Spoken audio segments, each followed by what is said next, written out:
Hi friends, welcome back to Sana's എഡ്യൂട്ടിപ്സ്.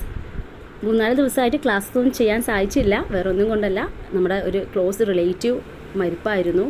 കുറച്ച് ദൂരം കൂടിയാണ്. അപ്പോൾ അതുകൊണ്ട് തന്നെ റിട്ടേൺ ചെയ്യാൻ വൈകിപ്പോയി. ഫാദർ ബ്രദറാണ്. അതുകൊണ്ട് 3-4 ദിവസം അതിൻ്റെ കാര്യങ്ങളൊക്കെ ഉണ്ടായിരുന്നു. അതുകൊണ്ടാണ് കേട്ടോ. അപ്പോൾ ഒത്തിരി പേര് ചോദിച്ചുകൊണ്ടേ ഇരിക്കുന്നുണ്ടായിരുന്നു എന്താ ക്ലാസ്സസ് കാണാത്തതെന്ന് വെച്ചാൽ. അതുകൊണ്ടാണ്. കുറച്ച് പേർക്ക് ഞാൻ റിപ്ലൈ ചെയ്തിട്ടുണ്ട്, കമൻറ്റും ഞാൻ ചെയ്തിട്ടുണ്ട് കേട്ടോ. അപ്പോൾ വിഷമിക്കേണ്ട, ഇനി അങ്ങോട്ട് ക്ലാസ്സുകൾ ഉണ്ടായിരിക്കുന്നതായിരിക്കും. അപ്പോൾ ഒരു സന്തോഷ വാർത്ത കൂടി അറിയിക്കുകയാണ്. നമ്മുടെ ചാനൽ 40K സബ്സ്ക്രൈബേഴ്സ് ആയിട്ടുണ്ട്. അപ്പോൾ ഇനിയും അങ്ങോട്ട് നിങ്ങളുടെ സപ്പോർട്ട് എല്ലാം വേണം. ഇനിയുള്ള യാത്രകളിലും എല്ലാവരും കൂടെ തന്നെ ഉണ്ടാവണം. മാക്സിമം സപ്പോർട്ട് ചെയ്യുക കേട്ടോ. അപ്പോൾ താങ്ക് യു. ദെൻ നമുക്ക് ഇന്നത്തെ ടോപ്പിക് എന്ന് പറയുന്നത്, നമുക്ക് ആസ് യൂഷ്വൽ പ്രീവിയസ് ഇയർ ക്വസ്റ്റ്യൻസും റിലേറ്റഡ് ഫാക്ട്സുമാണ് നമ്മൾ ചെയ്യാൻ പോകുന്നത്. മാരത്തോൺ സെഷൻ തന്നെയാണ് ഇന്നത്തെ പ്രത്യേകത എന്ന് പറയുമ്പോൾ, നമ്മൾ ഈ ലേറ്റസ്റ്റ് ആയിട്ട് വന്ന PSC ബുള്ളറ്റിനിൽ നമ്മൾ ഈ മാരത്തോൺ പോലെ തന്നെ പ്രീവിയസ് ഇയർ ക്വസ്റ്റ്യൻസും അതിൻ്റെ ഡീറ്റെയിൽ എക്സ്പ്ലനേഷൻ തന്നിട്ടുണ്ട്. നല്ല എക്സ്പ്ലനേഷൻ, നല്ല ചോദ്യങ്ങളാണ്. സോ ആ ഒരു ചോദ്യം, 10 ചോദ്യങ്ങളാണ് PSC ബുള്ളറ്റിൻ പ്രസിദ്ധീകരിച്ചിരിക്കുന്നത്. ആ 10 ചോദ്യങ്ങളും കൂടെ തന്നെ നമ്മുടെ SCRT പോയിന്റ്സ് വരുന്ന കുറച്ച് പ്രീവിയസ് ഇയർ ക്വസ്റ്റ്യൻസുമാണ് നമ്മൾ ഡിസ്കസ് ചെയ്യാൻ പോകുന്നത് കേട്ടോ. അപ്പോൾ കുറച്ച് ലെങ്തി ആയിരിക്കും, എന്നാലും നമുക്ക് പഠിച്ചെടുക്കാം മാക്സിമം പോയിന്റ്സ് കേട്ടോ. അപ്പോൾ നമുക്ക് ഫസ്റ്റ് നമ്മുടെ PSC ബുള്ളറ്റിൻ്റെ ക്വസ്റ്റ്യൻസിലോട്ട് പോവാം. ഗിർ നാഷണൽ പാർക്ക് ഏത് സംസ്ഥാനത്തെയാണ്? ഗിർ നാഷണൽ പാർക്ക് ഏത് സംസ്ഥാനത്താണ് സ്ഥിതി ചെയ്യുന്നത്? അതെവിടെയാണ്? ഗുജറാത്തിലാണ് അല്ലേ? ഗുജറാത്തിലാണ് ഗിർ നാഷണൽ പാർക്ക്. ഏത് സംസ്ഥാനത്താണ്? ഗുജറാത്താണ്. ഇനി അടുത്ത് നോക്കൂ, റിലേറ്റഡ് ഫാക്ട്സ് നോക്കൂ. കാഞ്ചൻജംഗ നാഷണൽ പാർക്ക് എവിടെയാണ്? ഗാങ്ടോക്ക് സിക്കിമിലാണ്. മനാസ് കടുവ സങ്കേതം എവിടെയാണ്? ആസാമിലാണ്. ഇനി സുന്ദർബൻസ് വന്യജീവി സംരക്ഷണ കേന്ദ്രം പശ്ചിമ ബംഗാളിലാണ്. രാജീവ് ഗാന്ധി സുവോളജിക്കൽ പാർക്ക് പൂനെയിലാണ്. മഹാത്മാഗാന്ധി മറൈൻ നാഷണൽ പാർക്ക് എന്താണ്? വന്തൂർ ആൻഡമാൻ ദ്വീപുകളിലാണ്. ദേശീയോദ്യാനം ഇല്ലാത്ത സംസ്ഥാനം ഏതാണ്? പഠിക്കുക. ദേശീയോദ്യാനം ഇല്ലാത്ത സംസ്ഥാനം പഞ്ചാബാണ്. ഇന്ത്യയിൽ സിംഹങ്ങൾ കാണപ്പെടുന്ന ദേശീയോദ്യാനം ഏതാണ്? ഈ പറഞ്ഞ ഗുജറാത്തിലെ ഗിർ നാഷണൽ പാർക്കിലാണ് കേട്ടോ. ഇനി ഇന്ത്യയിൽ ഏറ്റവും കൂടുതൽ ദേശീയോദ്യാനങ്ങളുള്ള സംസ്ഥാനം ഏതാണ്? മധ്യപ്രദേശാണ് അല്ലേ? അപ്പോൾ ദേശീയോദ്യാനം ഇല്ലാത്ത സംസ്ഥാനമാണെങ്കിൽ പഞ്ചാബാണ്. ഏറ്റവും കൂടുതൽ ദേശീയോദ്യാനങ്ങളുള്ള സംസ്ഥാനം മധ്യപ്രദേശാണ്. ദെൻ അടുത്തത് എന്താണ്? ഇന്ത്യയിൽ സിംഹങ്ങൾ കാണപ്പെടുന്ന ദേശീയോദ്യാനം ഏതാണ്? ഗിർ നാഷണൽ പാർക്കാണ്. ഗിർ നാഷണൽ പാർക്ക് എവിടെയാണ്? ഏത് സംസ്ഥാനത്താണ്? ഗുജറാത്താണ്. ഇനി മനാസ് കടുവ സങ്കേതം ആസാമാണ്. സുന്ദർബൻസ് ആണ് ഈ പശ്ചിമ ബംഗാളാണ്. Then Rajiv Gandhi zoological park പൂനെയാണ്. മഹാത്മാഗാന്ധി മറൈൻ നാഷണൽ പാർക്ക് ഏതാണ്? ആൻഡമാൻ ദ്വീപുകളിലാണ്. ഇതൊക്കെ പഠിച്ചു വെച്ചേക്കണം, ഇമ്പോർട്ടൻറ്റ് ഫാക്ട്സ് ആണ്. കൂടെ തന്നെ പഠിക്കുക, ഇന്ത്യയിൽ ഏറ്റവും കൂടുതൽ ദേശീയോദ്യാനങ്ങളുള്ള കേന്ദ്രഭരണ പ്രദേശം ഏതാണ്? ആൻഡമാൻ നിക്കോബാർ ആണ്. ഇന്ത്യയിലെ ആദ്യത്തെ നാഷണൽ പാർക്ക്, ഒത്തിരി പ്രാവശ്യം ചോദിച്ച ക്വസ്റ്റ്യനാണ്. ജിം കോർബറ്റ് നാഷണൽ പാർക്ക് ഉത്തരാഖണ്ഡാണ് അല്ലേ? ഇന്ത്യയിലെ ആദ്യത്തെ national park Jim Corbett national പാർക്കാണ്. ഇന്ത്യയിലെ ഏറ്റവും വലിയ ദേശീയോദ്യാനം ഏതാണ്? ഹെമിസ് നാഷണൽ പാർക്കാണ്. ഇന്ത്യയിലെ ഏറ്റവും വലിയ ദേശീയോദ്യാനം എന്ന് പറയുന്നത് ഹെമിസ് നാഷണൽ പാർക്കാണ്. അപ്പോൾ ഫസ്റ്റ് ക്വസ്റ്റ്യൻ ക്ലിയർ ആയല്ലോ. അപ്പോൾ അറിയാത്ത പോയിന്റ്സ് ഉണ്ടെങ്കിൽ എഴുതി വെച്ച് പഠിച്ചേക്കുക കേട്ടോ. ഇനി അടുത്ത് നോക്കാം, പാർലമെൻറ്റിൻ്റെ അധോസഭ. ഇത് എല്ലാവർക്കും കിട്ടും അല്ലേ? നമ്മൾ പഠിച്ച് റിപ്പീറ്റ് ചെയ്ത് പഠിച്ചൊരു ക്വസ്റ്റ്യൻ ആണ് അല്ലേ? പാർലമെൻറ്റിൻ്റെ അധോസഭ ഏതാണ്? ലോക്സഭയാണ് അല്ലേ? പാർലമെൻറ്റിൻ്റെ അധോസഭ ലോകസഭയാണ്. ഇനി നോക്കൂ, ലോകസഭ ആരംഭിച്ചാൽ ആദ്യത്തെ സെഷൻ ഏതാണ്? ക്വസ്റ്റ്യൻ അവർ ആണ്. ലോക്സഭ ആരംഭിച്ചാൽ ആദ്യത്തെ സെഷൻ ക്വസ്റ്റ്യൻ അവർ ആണ്. ലോക്സഭയിലും രാജ്യസഭയിലും അംഗമായ ആദ്യ മലയാളി വനിത ആരാണ്? അമ്മു സ്വാമിനാഥൻ. ലോകസഭയിലും രാജ്യസഭയിലും അംഗമായ ആദ്യ മലയാളി വനിത അമ്മു സ്വാമിനാഥനാണ്. ലോക്സഭാ സെക്രട്ടേറിയറ്റിൽ നിയന്ത്രണാധികാരി ആരാണ്? ലോക്സഭ സ്പീക്കറാണ് കേട്ടോ. ഇനി ലോക്സഭയുടെ പരവതാനിയുടെ നിറം എന്താണ്? പച്ചയാണ്. രാജ്യസഭയുടെ പരവതാനിയുടെ നിറം എന്താണ്? അത് ചുവപ്പാണ് അല്ലേ? ഇനി ലോക്സഭയുടെ സെക്രട്ടറി ജനറലായ ആദ്യ വ്യക്തി ആരാണ്? MN കൗളാണ്. ലോക്സഭയുടെ സെക്രട്ടറി ജനറലായ ആദ്യ വ്യക്തി MN കൗളാണ്. ഇനി പാർലമെൻറ്റിൻ്റെ ഉപരിസഭ ഏതാണ്? ഉപരിസഭ എന്ന് പറയുന്നത് രാജ്യസഭയാണ്. രാജ്യസഭയുടെ പരവതാനിയുടെ പരവതാനിയുടെ നിറം എന്ന് പറയുന്നത് ചുവപ്പാണ്. രാജ്യസഭയിലേക്ക് നാമനിർദ്ദേശം ചെയ്യപ്പെട്ട ആദ്യ വനിത ആരാണ്? രുക്മിണി ദേവി അരുന്തേലാണ്. രുക്മിണി ദേവി അരുന്തേലാണ് രാജ്യസഭയിലേക്ക് നാമനിർദ്ദേശം ചെയ്യപ്പെട്ട ആദ്യ വനിത. രാജ്യസഭയുടെ സെക്രട്ടറി ജനറലായ ആദ്യ വനിത ആരാണ്? SN മുഖർജിയാണ് കേട്ടോ. രാജ്യസഭയുടെ സെക്രട്ടറി ജനറലായ ആദ്യ വനിത SN മുഖർജിയാണ്. ഇനി അടുത്തൊരു പോയിന്റ് നോക്കൂ, അടുത്തൊരു ക്വസ്റ്റ്യൻ നോക്കൂ. ലോക്സഭയിലേക്ക് നാമനിർദ്ദേശം ചെയ്യപ്പെടുന്നവരുടെ എണ്ണം എത്രയാണ്? ലോകസഭയിലേക്കാണ്. അപ്പോൾ ലോക്സഭയിലേക്ക് നാമനിർദ്ദേശം ചെയ്യപ്പെടുന്നവരുടെ എണ്ണം എന്ന് പറയുന്നത് എത്രയാണ്? 2 എണ്ണമാണ് അല്ലേ? അതേസമയം രാജ്യസഭയിലേക്കാണെങ്കിലോ, രാജ്യസഭയിലേക്ക് രാഷ്ട്രപതി നാമനിർദ്ദേശം ചെയ്യപ്പെടുന്നവർ എത്ര പേരാണ്? 12 പേരാണ്. ഇനി കേരളത്തിൽ നിന്നുള്ള രാജ്യസഭ അംഗങ്ങൾ എത്ര പേരാണ്? 9 ആണ് അല്ലേ? കേരളത്തിൽ നിന്നും തിരഞ്ഞെടുക്കപ്പെടുന്ന ലോക്സഭാ അംഗങ്ങളുടെ എണ്ണമാണെങ്കിൽ അത് 20 എണ്ണമാണ്. ഭരണഘടനയുടെ 80-ാം വകുപ്പ് അനുസരിച്ചാണ് രാജ്യസഭ രൂപീകൃതമായത്. അപ്പോൾ നോക്കൂ, ശ്രദ്ധിക്കണം, രാജ്യസഭ രൂപീകൃതമായത് എത്രാമത്തെ വകുപ്പ് പ്രകാരമാണ്? ഭരണഘടനയുടെ 80-ാം വകുപ്പ് പ്രകാരമാണ് രാജ്യസഭ രൂപീകൃതമായത്. രാജ്യസഭ നിലവിൽ വന്നത് എപ്പോഴാണ്? 1952 ഏപ്രിൽ 3. 1952 ഏപ്രിൽ 3-നാണ് രാജ്യസഭ നിലവിൽ വന്നത്. ഇനി രാജ്യസഭയ്ക്ക് എന്തില്ല? കാലാവധി ഇല്ല. രാജ്യസഭ അംഗങ്ങളുടെ കാലാവധിയാണ് 6 വർഷം എന്ന് പറയുന്നത്. രാജ്യസഭയുടെ പരമാവധി അംഗസംഖ്യ എന്ന് പറയുന്നത് 250 പേരാണ്. രാജ്യസഭ അംഗമാകുന്നതിനുള്ള കുറഞ്ഞ പ്രായം 30 വയസ്സ്. ഭരണഘടനയുടെ 81-ാം വകുപ്പ് അനുസരിച്ചാണ് ലോകസഭ രൂപീകൃതമായത്. ഭരണഘടനയുടെ എത്രാമത്തെ വകുപ്പ് അനുസരിച്ചാണ് ലോകസഭ രൂപീകൃതമായത്? 81. അപ്പോൾ നോക്കൂ, രാജ്യസഭയാണെങ്കിൽ അത് 80-ാമത്തെ വകുപ്പ് രാജ്യസഭയാണ്. ഭരണഘടന 80-ാമത്തെ വകുപ്പ് അനുസരിച്ചാണ് രാജ്യസഭ രൂപീകൃതമായത്. അതുപോലെ തന്നെ ഭരണഘടനയുടെ 81-ാമത്തെ വകുപ്പ് അനുസരിച്ചാണ് ലോകസഭ രൂപീകൃതമായത്. ഓക്കെ ആണല്ലോ. ഇനി അടുത്ത് നോക്കൂ, ലോകസഭ നിലവിൽ വന്നത് എപ്പോഴാണ്? 1952 ഏപ്രിൽ 17-നാണ്. ലോകസഭയുടെ പരമാവധി അംഗസംഖ്യ 552 ലോക്സഭയുടെയും അതുപോലെ തന്നെ ലോകസഭ അംഗത്തിൻ്റെയും കാലാവധി എത്രയാണ്? 5 വർഷമാണ്. ലോകസഭ അംഗമാകുന്നതിനുള്ള കുറഞ്ഞ പ്രായം എത്രയാണ്? 25 വയസ്സാണ്. ഓക്കെ ആണല്ലോ. ഒത്തിരി നല്ല നല്ല പോയിന്റ്സ് കിട്ടിയില്ല. ഇനി അടുത്ത് നോക്കൂ, ഇന്ത്യയിൽ ആദ്യമായി സാമുദായിക സംവരണം ഏർപ്പെടുത്തിയ ഭരണപരിഷ്കാരം ഏത്? ഇന്ത്യയിൽ ആദ്യമായിട്ട് സാമുദായിക സംവരണം ഏർപ്പെടുത്തിയ ഭരണപരിഷ്കാരം ഏതാണ്? അതേതാണ്? മിന്റോ മോർലി ഭരണപരിഷ്കാരമാണ്. അപ്പോൾ ഇന്ത്യയിൽ ആദ്യമായിട്ട് സാമുദായിക സംവരണം ഏർപ്പെടുത്തിയ ഭരണപരിഷ്കാരം മിന്റോ മോർലി ഭരണപരിഷ്കാരമാണ്. അപ്പോൾ ഇതിൽ തന്നിരിക്കുന്ന മൊണ്ടേഗു, ചെംസ്ഫോർഡ്, അതുപോലെ തന്നെ Minto Morley government of India act, ഇതിനെക്കുറിച്ചൊക്കെ നമ്മുടെ PSC ബുള്ളറ്റിന് അതിനൊരു ഐഡിയ തരുന്നുണ്ട്. നല്ല ഒത്തിരി പോയിന്റ്സാണ്. പ്രത്യേകം നോട്ട് ചെയ്ത് വെച്ച്, കാരണം മേ ബി നമ്മുടെ എക്സാമിനൊക്കെ സ്റ്റേറ്റ്മെൻറ്റ് ടൈപ്പിലൊക്കെ ചോദിക്കാൻ ചാൻസ് ഉള്ള സംഭവങ്ങൾ നോക്കി വെച്ചേക്കാം. നോക്കാം നമുക്ക്. അപ്പോൾ 1909 പാസ്സാക്കിയ ഇന്ത്യൻ കൗൺസിൽ ആക്റ്റാണ് മിന്റോ മോർലി ഭരണപരിഷ്കാരം എന്നറിയപ്പെടുന്നത്. അപ്പോൾ നോക്കൂ, 1909 കേട്ടോ. 1909 പാസ്സാക്കിയ ഇന്ത്യൻ കൗൺസിൽ ആക്റ്റാണ് എന്തെന്നറിയപ്പെടുന്നത്? മിന്റോ മോർലി ഭരണപരിഷ്കാരം എന്നറിയപ്പെടുന്നത്. ഈ നിയമം വഴി വൈസ്രോയുടെ എക്സിക്യൂട്ടീവ് കൗൺസിലിൽ ഒരു ഇന്ത്യക്കാരനെയും ഇന്ത്യ കൗൺസിലിൽ 2 ഇന്ത്യക്കാരെയും നിയമിക്കപ്പെടും. അപ്പോൾ ഇതിൻ്റെ ഒരു പവർ അല്ലെങ്കിൽ ഇതിൻ്റെ മെയിൻ കാരണം എന്താണ്? ഈ ഒരു നിയമം വഴി എന്ത് ചെയ്യുന്നു? വൈസ്രോയുടെ എക്സിക്യൂട്ടീവ് കൗൺസിലിൽ ഒരു ഇന്ത്യക്കാരെയും അതുപോലെ തന്നെ ഇന്ത്യ കൗൺസിലിൽ 2 ഇന്ത്യക്കാരും നിയമിക്കപ്പെടും എന്നുള്ളത് ഇതിൻ്റെ മെയിൻ ഹൈലൈറ്റ് കേട്ടോ. ഇനി അടുത്ത് നോക്കൂ, 1919 ഗവൺമെൻറ് ഓഫ് ഇന്ത്യ ആക്ടിനെയാണ് നമ്മൾ എന്തെന്ന് പറയുന്നത്? മൊണ്ടേഗു ചെംസ്ഫോർഡ് ഭരണപരിഷ്കാരം എന്നറിയപ്പെടുന്നത്. ഇതിലൂടെ എന്താ സംഭവിക്കുന്നത്? ഇതിലൂടെ ബ്രിട്ടീഷ് ഇന്ത്യൻ പ്രവിശ്യകളിൽ ദ്വിഭരണം നടപ്പിലാക്കി. അപ്പോൾ ഇതിലൂടെയാണ് ഈ ഒരു 1919 ഗവൺമെൻറ് ഓഫ് ഇന്ത്യ ആക്ട് അല്ലെങ്കിൽ മൊണ്ടേഗു ചെംസ്ഫോർഡ് ഭരണപരിഷ്കാരത്തിലൂടെയാണ് ബ്രിട്ടീഷ് ഇന്ത്യൻ പ്രവിശ്യകളിൽ ദ്വിഭരണം നടപ്പിലാക്കിയത്. ഓക്കെ ആണല്ലോ. ഇനി അടുത്ത നോക്കൂ, 1919 റൗലറ്റ് നിയമമാണ് കരി നിയമം എന്നറിയപ്പെട്ടത്. അപ്പോൾ ഈ ഒരു കരി നിയമം ഏതാണ്? റൗലറ്റ് നിയമമാണ്. എപ്പോഴത്തെ? 1919. അപ്പോൾ ഈ കരി നിയമമൊക്കെ ഏതാണെന്ന് പഠിച്ചു വെച്ചിരിക്കുക, വെരി ഇമ്പോർട്ടൻ്റ് ആണ് കേട്ടോ. 1919 റൗലറ്റ് നിയമമാണ് കരി നിയമം എന്നറിയപ്പെട്ടത്. The anarchical and revolutionary crimes act എന്നാണ് റൗലറ്റ് ആക്ട് ഔദ്യോഗികമായി അറിയപ്പെടുന്നത്. അപ്പോൾ the anarchical and revolutionary crimes act എന്ന് ഔദ്യോഗികമായി അറിയപ്പെട്ടത് ഏതാണ്? റൗലറ്റ് ആക്ട് ആണ് കേട്ടോ. ഇനി നെക്സ്റ്റ് നോക്കൂ, 1935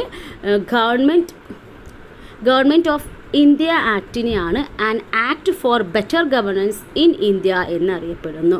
അപ്പോൾ an act for better governance in India എന്നറിയപ്പെടുന്നത് 1935 ഗവൺമെൻറ് ഓഫ് ഇന്ത്യ ആക്ടിനെയാണ് കേട്ടോ. അപ്പോൾ ഇതിൽ ഇന്ത്യൻ ഭരണഘടന ഏറ്റവും അധികം കടപ്പെട്ടിരിക്കുന്ന നിയമമാണ് ഇത്. അപ്പോൾ ഈ 1935 എന്താണ് ഗവൺമെൻറ് ഓഫ് ഇന്ത്യ ആക്ടിന് അറിയപ്പെടുന്ന മറ്റൊരു പേരാണ് an act for better governance in India എന്നറിയപ്പെടുന്നത് ഈ 1935 ഗവൺമെൻറ് ഓഫ് ഇന്ത്യ ആക്ടാണ്. അപ്പോൾ നമ്മുടെ ഇന്ത്യൻ ഭരണഘടന ഏറ്റവും കൂടുതൽ കടപ്പെട്ടിരിക്കുന്ന ഒരു നിയമം കൂടിയാണ് 1935 ഗവൺമെൻറ് ഓഫ് ഇന്ത്യ ആക്ട് എന്ന് പറയുന്നത് കേട്ടോ.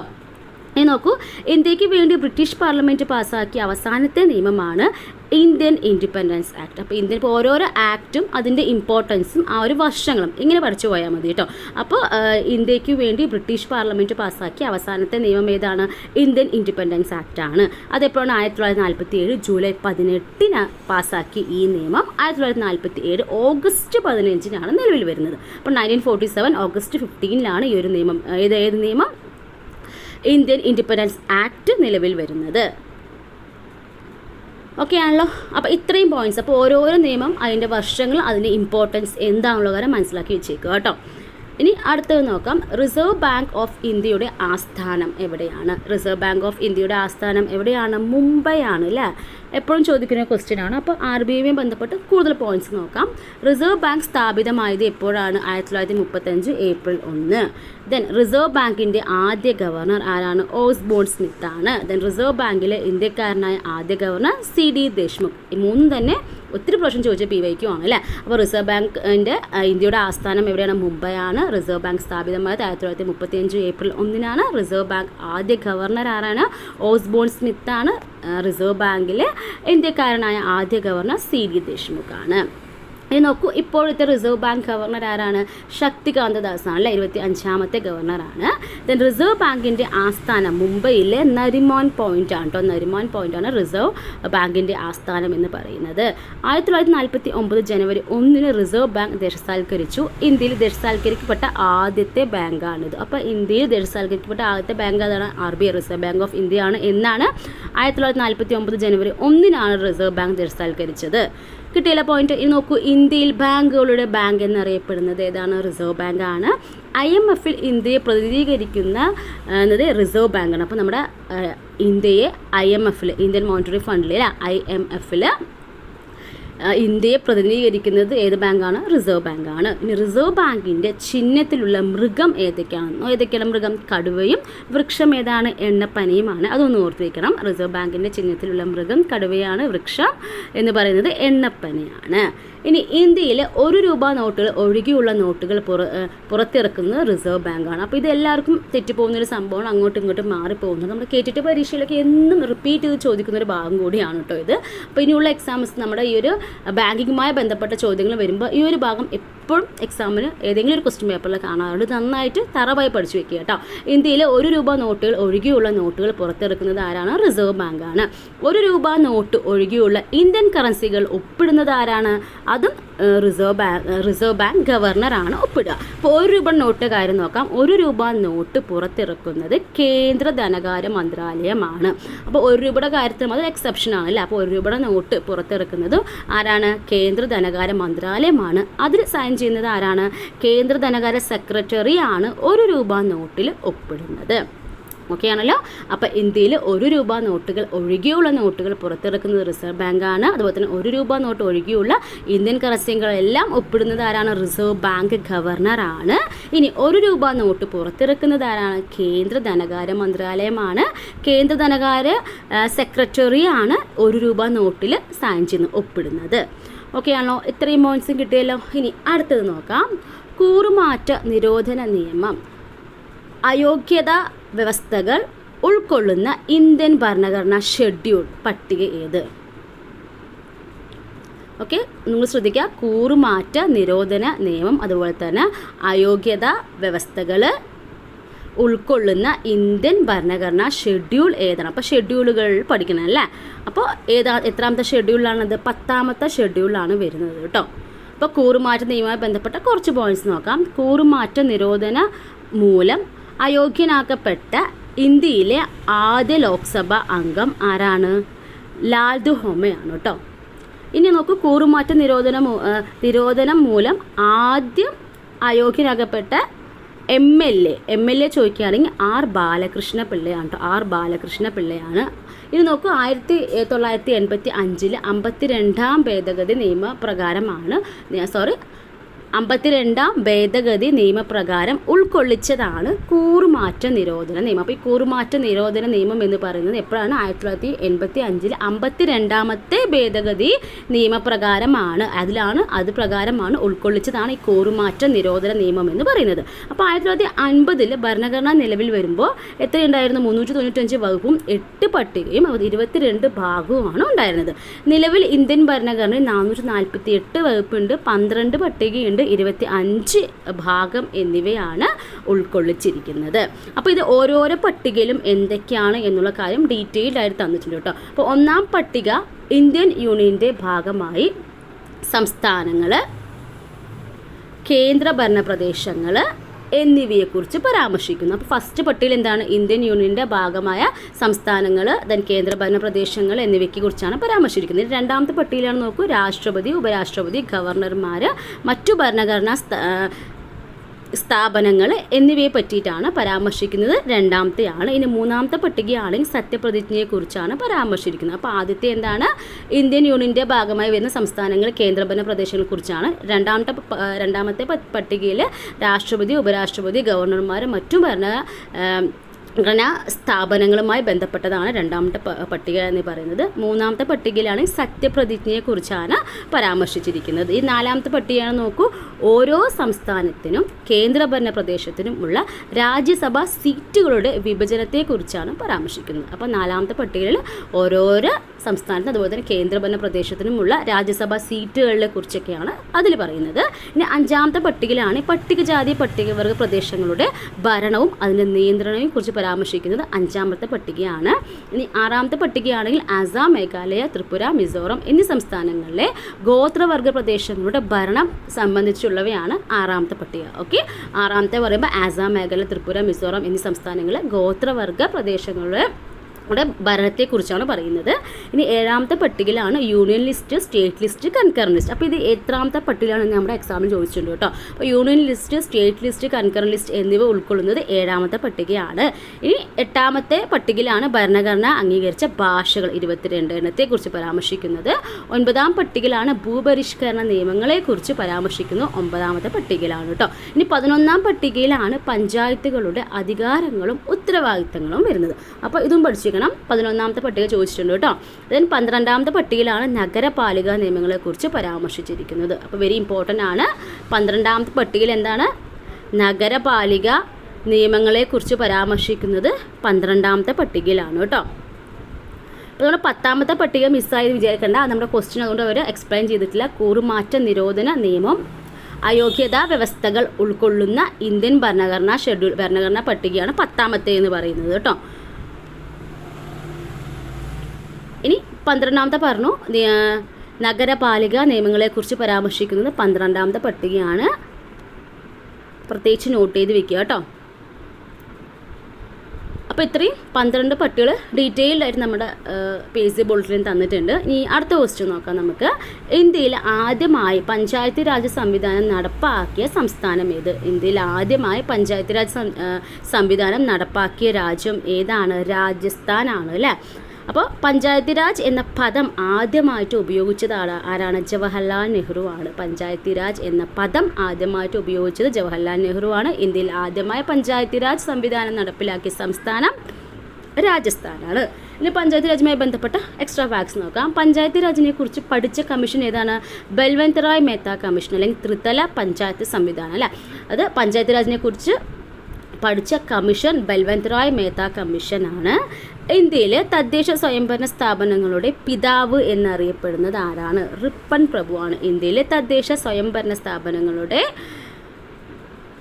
പിതാവ് എന്നറിയപ്പെടുന്നത് റിപ്പൺ പ്രഭുവാണ്. അശോക് മേത്ത കമ്മീഷൻ പഞ്ചായത്തി രാജ് മേഖലയുമായി ബന്ധപ്പെടുന്നത്. അപ്പോൾ പഞ്ചായത്തി രാജ് മേഖലയുമായി ബന്ധപ്പെട്ട കമ്മീഷൻ ഏതാണ്? അശോക് മേത്ത കമ്മീഷനാണ്. ഏപ്രിൽ 24-നാണ് ദേശീയ പഞ്ചായത്തി രാജ് ദിനമായി ആചരിക്കുന്നു. അപ്പോൾ ദേശീയ പഞ്ചായത്തി രാജ് ദിനം എന്നാണ്? ഏപ്രിൽ 24-ആണ്. വെരി ഇമ്പോർട്ടൻ്റ് ആട്ടോ. ഏപ്രിൽ 24 കേട്ടോ. ഏപ്രിൽ 24-ആണ് ദേശീയ പഞ്ചായത്തി രാജ് ദിനം എന്ന് പറയുന്നത്. 73-ാം ഭരണഘടനാ ഭേദഗതി പ്രകാരം ഭരണഘടനയുടെ 11-ാം പട്ടികയിലാണ് ഇത് ഉൾപ്പെടുത്തിയിരിക്കുന്നത്. 73-ാം ഭരണഘടനാ ഭേദഗതി പ്രകാരം ഭരണഘടനയുടെ 11-ാമത്തെ പട്ടികയിലാണ് ഇത് ഉൾപ്പെടുത്തിയിരിക്കുന്നത്. ഇനി അടുത്ത് നോക്കൂ, 74-ാം ഭേദഗതി പ്രകാരം മുനിസിപ്പൽ നിയമം 12-ാം പട്ടികയിലാണ് ഉൾപ്പെടുത്തിയതും 1993-ലാണ്. അപ്പോൾ ത്രിതല പഞ്ചായത്തി രാജ് എന്നത്, അപ്പോൾ നമ്മളിപ്പോൾ ത്രിതല പഞ്ചായത്ത് സിസ്റ്റം എന്ന് പറയുമ്പോൾ ആ ഒരു സംവിധാനം എന്ന് പറയുമ്പോൾ ത്രിതല എന്ന് പറയുമ്പോൾ 3 ലെവൽ ഏതൊക്കെയാണ്? ഗ്രാമപഞ്ചായത്ത്, ബ്ലോക്ക് പഞ്ചായത്ത്, ജില്ലാ പഞ്ചായത്ത് എന്നിവയാണ്. അപ്പോൾ ത്രിതല പഞ്ചായത്ത് രാജ് എന്ന് പറയുന്നത് എന്താണ്? ഗ്രാമപഞ്ചായത്ത്, ബ്ലോക്ക് പഞ്ചായത്ത്, ജില്ലാ പഞ്ചായത്ത് 3 ലെവൽസാണ് കേട്ടോ. അപ്പോൾ ഇന്ത്യയിലെ പഞ്ചായത്ത് രാജ് നിയമം പാസ്സാക്കിയത് എപ്പോഴാണ്? പറഞ്ഞ പോലെ 1993 ഏപ്രിൽ 24-നാണ്. അതുകൊണ്ടാണ് പഞ്ചായത്ത് രാജ് ദിനം എപ്പോഴാണ്? ഏപ്രിൽ 24 അല്ലേ. അപ്പോൾ ഓർക്കുക, 74-ാം ഭേദഗതി പ്രകാരം 12-ാമത്തെ പട്ടികയിൽ ഉൾപ്പെടുത്തിയതാണ് 1993-ലാണ്. അപ്പോൾ 1993 ഏപ്രിൽ 24-നാണ് ഇന്ത്യയിലെ പഞ്ചായത്ത് രാജ് നിയമം പാസ്സാക്കിയത്. ഏപ്രിൽ 24 എന്ന് പറയുന്ന പഞ്ചായത്ത് രാജ് ഡേ ആണ് അല്ലേ. ദെൻ കേരളത്തിൽ പഞ്ചായത്ത് രാജ് നിയമം പാസ്സാക്കിയത്, അപ്പോൾ കേരളത്തിൽ പഞ്ചായത്ത് രാജ് നിയമം പാസ്സാക്കിയത് എപ്പോഴാണ്? തൊട്ട് പിറ്റത്തെ വർഷം കേട്ടോ, 1994 ഏപ്രിൽ 23-നാണ് കേട്ടോ. ഏപ്രിൽ 23-നാണ് വരുന്നത്. ഇനി അടുത്ത നോക്കൂ, പഞ്ചായത്ത് രാജ് നിയമം ആദ്യമായി പാർലമെൻറ്റിൽ അവതരിപ്പിച്ചത് ആരാണ്? രാജീവ് ഗാന്ധിയാണ്. പഞ്ചായത്ത് രാജ് നിയമം ആദ്യമായിട്ട് പാർലമെൻറ്റിൽ അവതരിപ്പിച്ചത് രാജീവ് ഗാന്ധിയാണ്. അപ്പോൾ അന്ന് ലോക്സഭയിൽ പാസ്സാക്കുകയും അതേസമയം രാജ്യസഭയിൽ പരാജയപ്പെടുകയും ചെയ്തിരുന്നു കേട്ടോ. അപ്പോൾ പഞ്ചായത്ത് രാജ് നിയമം ആദ്യം തന്നെ ആദ്യമായിട്ട് പാർലമെൻറ്റിൽ അവതരിപ്പിച്ചത് രാജീവ് ഗാന്ധിയാണ്. പക്ഷേ ആ സമയം ലോക്സഭ പാസ്സാക്കിയിരുന്നു, അല്ലെങ്കിൽ ലോക്സഭ അംഗീകരിച്ചിരുന്നു. പക്ഷെ എന്ത് ചെയ്തിട്ടുണ്ട്? രാജ്യസഭയിൽ അത് പരാജയപ്പെടുകയായിരുന്നു ചെയ്തു കേട്ടോ. അപ്പോൾ ഇത്രയും പഠിക്കുക. ഇനി അടുത്തൊരു ക്വസ്റ്റ്യൻ നോക്കാം നമുക്ക്. ഇന്ത്യൻ ഭരണഘടനയിൽ വിദ്യാഭ്യാസം ഉൾപ്പെടുന്ന ലിസ്റ്റ്. ഇന്ത്യൻ ഭരണഘടനയിൽ വിദ്യാഭ്യാസം ഉൾപ്പെടുന്ന ലിസ്റ്റ് ഏതാണ്? കൺകറൻറ്റ് ലിസ്റ്റാണ് അല്ലേ. ഇന്ത്യൻ ഭരണഘടനയിൽ വിദ്യാഭ്യാസം ഉൾപ്പെടുന്ന ലിസ്റ്റ് എന്ന് പറയുന്നത് കൺകറൻറ്റ് ലിസ്റ്റാണ്. അപ്പോൾ ഈ ലിസ്റ്റുകളുമായി ബന്ധപ്പെട്ട കാര്യങ്ങൾ നമുക്ക് പഠിക്കാം. 246-ാം ആർട്ടിക്കിൾ ഭരണവിഷയങ്ങളുടെ 3 തരം ലിസ്റ്റുകളെ പറ്റി വ്യക്തമാക്കുന്നു. അപ്പോൾ ആർട്ടിക്കിൾ 246 246 അല്ലേ, 246-ാം ആർട്ടിക്കിളിലാണ് 3 തരം ലിസ്റ്റുകളെ കുറിച്ച് പറയുന്നത്. അപ്പോൾ ഏതൊക്കെ ലിസ്റ്റാണ്? Union list, state list, concurrent list എന്നിവയാണ് 7-ാം ഷെഡ്യൂളിൽ പരാമർശിക്കുന്ന ലിസ്റ്റുകൾ. അപ്പോൾ 7-ാമത്തെ ഷെഡ്യൂളിൽ പരാമർശിക്കുന്ന ലിസ്റ്റുകൾ 3 ഏതൊക്കെയാണ്? യൂണിയനും സ്റ്റേറ്റും കൺകറൻറ്റും. അപ്പോൾ യൂണിയൻ ലിസ്റ്റിൽ 100 വിഷയങ്ങൾ അടങ്ങിയിരിക്കുന്നു. ഈ വിഷയങ്ങളെക്കുറിച്ച് നിയമം ഉണ്ടാക്കാനുള്ള അധികാരം പാർലമെൻറ്റിനാണ്. അപ്പോൾ യൂണിയൻ ലിസ്റ്റ് എത്ര വിഷയങ്ങളുണ്ട്? 100 വിഷയങ്ങളാണ് ഉണ്ടാകുന്നത്. അത് ഈ ഒരു വിഷയങ്ങളെക്കുറിച്ചെല്ലാം തന്നെ നിയമങ്ങളെല്ലാം ഉണ്ടാക്കാനുള്ള അധികാരം ആർക്കാണ്? പാർലമെൻറ്റിനാണ്. അപ്പോൾ നോക്കൂ, പ്രതിരോധം, വിദേശകാരം, രാജ്യരക്ഷ, currency, post office, telephone, census, പൗരത്വം, ലോട്ടറി, റെയിൽവേ, UPSC തുടങ്ങിയ പ്രധാന വകുപ്പുകൾ യൂണിയൻ ലിസ്റ്റിലുണ്ട്. അപ്പോൾ ഈ പറഞ്ഞ ഇത്രയും വകുപ്പുകളൊക്കെ ഒന്ന് പ്രത്യേകം നോട്ട് ചെയ്ത് വെക്കുക കേട്ടോ. ഇനി സ്റ്റേറ്റ് ലിസ്റ്റിലാണെങ്കിൽ 61 വിഷയങ്ങളാണുള്ളത്. ഇത് സംബന്ധിച്ചുള്ള നിയമങ്ങൾ ഉണ്ടാക്കാനുള്ള അധികാരം ആർക്കാണ്? State list. സോ ആർക്ക് അധികാരം? സംസ്ഥാനങ്ങൾക്കാണ് അല്ലേ, സംസ്ഥാനങ്ങൾക്കാണ്. ഇനി ക്രമസമാധാനം, പോലീസ്, ജയിൽ, പൊതുജനാരോഗ്യം, തദ്ദേശ സ്വയംഭരണം, ഗതാഗതം, കൃഷി എന്നിവ ഇതിലുൾപ്പെടുന്നു. അപ്പോൾ സ്റ്റേറ്റ് ലിസ്റ്റിൽ ഈ പറഞ്ഞ പോലെ ക്രമസമാധാനവും പോലീസും ജയിലും പൊതുജനാരോഗ്യം, തദ്ദേശ സ്വയംഭരണം ഒക്കെ, ഗതാഗതം, കൃഷിയൊക്കെ ഇതിൽ ഉൾപ്പെടുന്നുണ്ട്. ഇനി സ്റ്റേറ്റ് ലിസ്റ്റിൽ നിന്നും 6 വിഷയങ്ങൾ കൺകറൻറ്റ് ലിസ്റ്റിലേക്ക് മാറ്റിയത് 1976-ലെ 42-ാം ഭേദഗതിയിലൂടെയാണ്. അപ്പോൾ ഇത് നോക്കണം കേട്ടോ, ഇത് വെരി ഇമ്പോർട്ടൻറ്റ് പോയിൻ്റാണ്. സ്റ്റേറ്റ് ലിസ്റ്റിൽ നിന്നും 6 വിഷയങ്ങൾ എന്തിലേക്ക് മാറ്റി? കൺകറൻറ്റ് ലിസ്റ്റിലേക്ക് മാറ്റുന്നത് എപ്പോഴാണ്? 1976-ലെ 42-ാം ഭേദഗതിയിലൂടെയാണ്. അങ്ങനെ കൺകറൻറ്റ് ലിസ്റ്റ് 52 വിഷയങ്ങളുണ്ട്. ഇത് സംബന്ധിച്ച നിയമങ്ങൾ ഉണ്ടാക്കാൻ പാർലമെൻറ്റിനും സംസ്ഥാനത്തിനും തുല്യ അധികാരമുണ്ട്. അപ്പോൾ കൺകറൻറ്റ് ലിസ്റ്റ് ആകുമ്പോൾ എന്താവും? 2-നും ഉണ്ട് അല്ലേ, നമ്മുടെ പാർലമെൻറ്റിനും അധികാരമുണ്ട്, പിന്നെ സംസ്ഥാനങ്ങൾക്കും 2-നും ഇതുമായി ബന്ധപ്പെട്ട നിയമങ്ങൾ എല്ലാം ഉണ്ടാക്കാൻ അധികാരമുണ്ട് കൺകറൻറ്റ് ലിസ്റ്റിൻ്റെ കാര്യത്തിൽ. അപ്പോൾ നമുക്ക് ക്രിമിനൽ നടപടിക്രമങ്ങൾ, ട്രസ്റ്റികളും അതുപോലെ നീതിന്യായ തട്ടിപ്പ്, വിദ്യുച്ഛക്തി, വിദ്യാഭ്യാസം, നിയമവൃത്തി, ആസൂത്രണം, തൊഴിൽ സംഘടനകളും അതുപോലെ മായം ചേർക്കൽ, ജനന മരണ രജിസ്ട്രേഷൻ എന്നിവ എന്താണ്? കൺകറൻറ്റ് ലിസ്റ്റിൽ ഉൾപ്പെടുന്നു. സൈബർ നിയമം അവശിഷ്ടാധികാരത്തിൽ ഉൾപ്പെടുന്നു. അപ്പോൾ സൈബർ നിയമങ്ങളെല്ലാം അവശിഷ്ടാധികാരത്തിലാണ് ഉൾപ്പെടുന്നത് കേട്ടോ. അപ്പോൾ ഈ ലിസ്റ്റുകൾ ഒന്ന് ഓർത്ത് വയ്ക്കുക. ഓരോരോ ലിസ്റ്റിലും ഏതൊക്കെയാണ് അതിൽ പെടുന്ന സംഭവങ്ങൾ ഏതൊക്കെയാണെന്നുള്ള കാര്യം പ്രത്യേകിച്ച് നോട്ട് ചെയ്ത് വെക്കുക. അതുപോലെ തന്നെ ഈ പറഞ്ഞ സ്റ്റേറ്റ് ലിസ്റ്റിൽ നിന്നും 6 വിഷയം കൺകറൻറ്റ് ലിസ്റ്റിലേക്ക് മാറ്റിയത് എപ്പോഴാണ് 42ാം ഭേദഗതി 1976 എന്നുള്ള പോയിന്റും കൂടി നോട്ട് ചെയ്യുക. പിന്നെ ആർക്കൊക്കെയാണ് നിയമങ്ങൾ ഉണ്ടാക്കാനുള്ള അധികാരം എന്ന കാര്യം കൂടി ഒന്ന് ഓർത്ത് വെച്ചേക്കുക കേട്ടോ. ഇനി അടുത്ത ക്വസ്റ്റ്യൻ നോക്കാം. സസ്യങ്ങൾക്ക് വികാരമുണ്ടെന്ന് തെളിയിച്ച ശാസ്ത്രജ്ഞൻ ആരാണ്? സസ്യങ്ങൾക്ക് വികാരമുണ്ടെന്ന് തെളിയിച്ച ശാസ്ത്രജ്ഞൻ ആരാണ്? JC ബോസ് ആണ് സസ്യങ്ങൾക്ക് വികാരമുണ്ടെന്ന് തെളിയിച്ച ശാസ്ത്രജ്ഞൻ.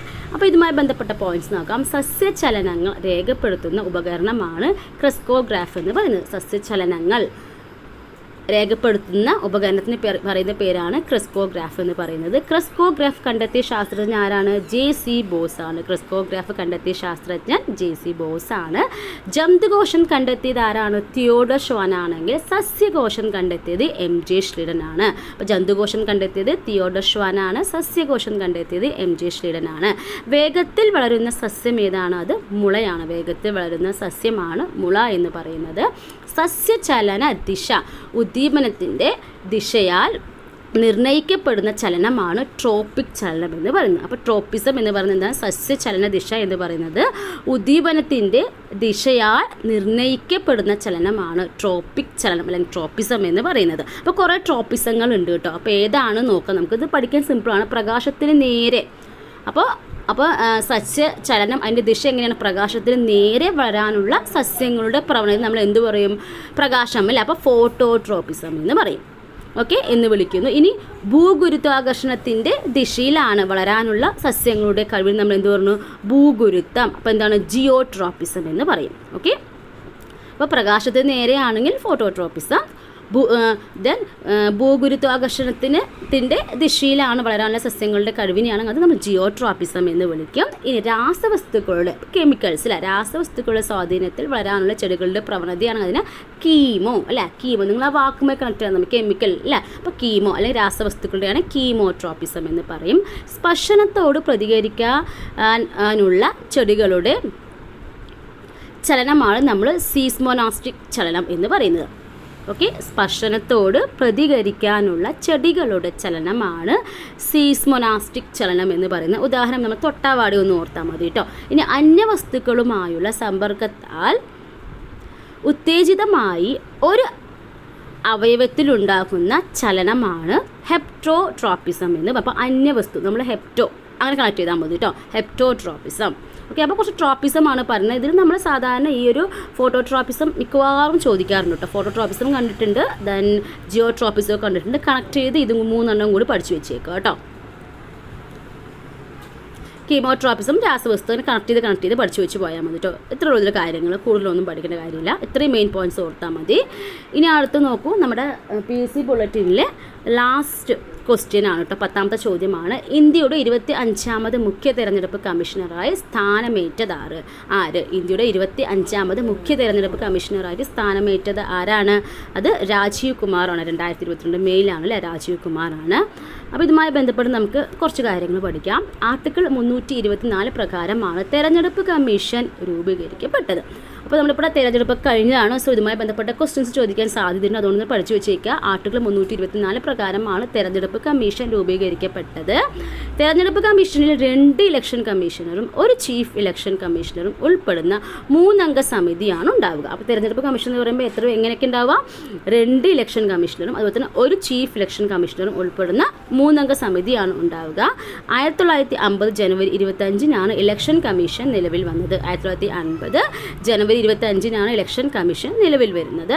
ഇതിന് ഇലക്ഷൻ കമ്മീഷണറുടെ കാലാവധി എത്രയാണ്? 6 വർഷമോ അല്ലെങ്കിൽ 65 വയസ്സോ ആയിരിക്കും കേട്ടോ. സുപ്രീം കോടതി ജഡ്ജിമാരുടേത് പോലെ തുല്യമായിട്ടുള്ള സ്ഥാനവും അതുപോലെ തന്നെ പ്രതിമാസ വേതനവുമാണ് കമ്മീഷനുള്ളത്. അപ്പോൾ സുപ്രീം കോടതി ജഡ്ജിമാരുടെ പോലെ തന്നെ അവരെ പോലത്തുള്ള ഒരു ഈക്വൽ ആയിട്ടുള്ള ഒരു സ്ഥാനവും അതുപോലെ തന്നെ അവർക്ക് കിട്ടുന്ന അതേപോലെ തന്നെ സാലറി റേഞ്ചൊക്കെ ആയിരിക്കും ഉണ്ടാവുന്നത്. ഇവരെ സ്ഥാനം നീക്കം ചെയ്യണമെങ്കിൽ എങ്ങനെയിലൂടെ മാത്രമേ പറ്റത്തുള്ളൂ? ഇംപീച്ച്മെൻറ്റിലൂടെ മാത്രമേ സാധിക്കത്തുള്ളൂ. ഇവരെ സ്ഥാനം നീക്കം ചെയ്യണമെങ്കിൽ ഇംപീച്ച്മെൻറ്റിലൂടെ മാത്രമേ സാധിക്കൂ. ഇനി 1950, 1989 വരെ ഒരു ഇലക്ഷൻ കമ്മീഷണർ മാത്രമാണ് ഉണ്ടായിരുന്നത്. അപ്പോൾ ഈ 1950-89 വരെ ഒരു ഇലക്ഷൻ കമ്മീഷണർ മാത്രമാണ് ഉണ്ടായിരുന്നത്. അപ്പോൾ അതിനെക്കുറിച്ച് നോക്കാം. സുകുമാർ സെന്നാണ് ആദ്യത്തെ ചീഫ് ഇലക്ഷൻ കമ്മീഷൻ. അപ്പോൾ ആദ്യത്തെ ചീഫ് ഇലക്ഷൻ കമ്മീഷണർ ആരാണ്? സുകുമാർ സെന്നാണ്. അപ്പോൾ ഇന്ത്യയിലെ ആദ്യ വനിതാ മുഖ്യ തെരഞ്ഞെടുപ്പ് കമ്മീഷണർ ആരായിരുന്നു? VS രമാദേവിയാണ് കേട്ടോ. ഇന്ത്യയിലെ ആദ്യ വനിതാ മുഖ്യ തെരഞ്ഞെടുപ്പ് കമ്മീഷണർ എന്ന് പറയുന്നത് VS രമാദേവിയാണ്. അപ്പോൾ ഇത്രയേ ഉള്ളൂ നമ്മുടെ PSC ബുള്ളറ്റിലും തന്ന 10 പ്രീവിയസ് ക്വസ്റ്റ്യൻസും അതുമായി ബന്ധപ്പെട്ട റിലേറ്റ് ചെയ്ത ഫാക്ട്സ്. അപ്പോൾ കുറേ കാര്യങ്ങൾ നിങ്ങൾക്ക് ഇന്ന് കിട്ടിയിട്ടുണ്ടാകും. കുറേ പുതിയ കാര്യങ്ങൾ കിട്ടിയിട്ടുണ്ടെങ്കിൽ എടുത്ത് നിങ്ങൾ പ്രത്യേകിച്ച് എവിടെയെങ്കിലും നോട്ട് ചെയ്ത് അതുമായി ബന്ധപ്പെട്ട ടോപ്പിക്ക് നിങ്ങൾ നോട്ട്ബുക്കിലോ അല്ലെങ്കിൽ ടെക്സ്റ്റിലോ ഒക്കെ റെഫർ ചെയ്യുന്നുള്ളവരാണ്. അത് ജസ്റ്റ് ഒന്ന് പോയിന്റ് ചെയ്ത് വെക്കുക കേട്ടോ. ഇനി നമുക്കിനി SCRTയുമായി ബന്ധപ്പെട്ട് ചോദിച്ച പ്രീവിയസ് ഇയർ ക്വസ്റ്റ്യൻസും അതുമായി ബന്ധപ്പെട്ട കുറച്ച് റിലേറ്റഡ് ഫാക്ട്സും നമുക്ക് പഠിക്കാം. ഫസ്റ്റ് നോക്കാം. എക്സിറ്റു കൺസർവേഷനിൽ ഉൾപ്പെടാത്തത് ഏതാണ്? എക്സിറ്റു കൺസർവേഷനിൽ ഉൾപ്പെടാത്തത് ഏത്? ആൻസർ അറിയാമോ? ആൻസർ എന്ന് പറയുന്നത് ഓപ്ഷൻ D ആണ്, നാഷണൽ പാർക്കാണ് കേട്ടോ.